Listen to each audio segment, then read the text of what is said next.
પોરબંદરમાં 95 કરોડથી વધુના ખર્ચે સ્પ્લિટ ફ્લાયઓવર જે બ્રિજ જે છે તે બ્રિજ જ્યારથી બન્યો છે ત્યારથી તેની જાળવણીને લઈને અવારનવાર પ્રશ્નો છે તે સામે આવતા રહ્યા છે.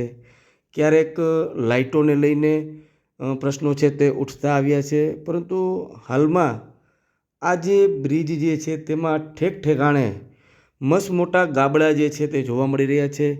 વાહન ચાલકો જે છે તે આ ગાબડામાં પડતા અવારનવાર અકસ્માતના બનાવો છે તે પણ વધી રહ્યા છે. મહત્ત્વની વાત એ છે કે આટલા મોટા ખાડાઓ બ્રિજ પર હોવા છતાં કયા કારણોસર તેનું સમારકામ જે છે, ગાબડાઓ જે છે તે બુરવામાં નથી આવી રહ્યા. અવારનવાર જે અકસ્માતોના બનાવ બને છે. આજે સવારે પણ બે બાઇક સવારો જે છે તે અકસ્માતનો ભોગ બન્યા હોવાની વાત છે તે સામે આવી રહી છે. ત્યારે વહેલી તકે આ ગાબડાઓ જે છે તે બુરવામાં આવે તેવું વાહન ચાલકો પણ ઈચ્છી રહ્યા છે.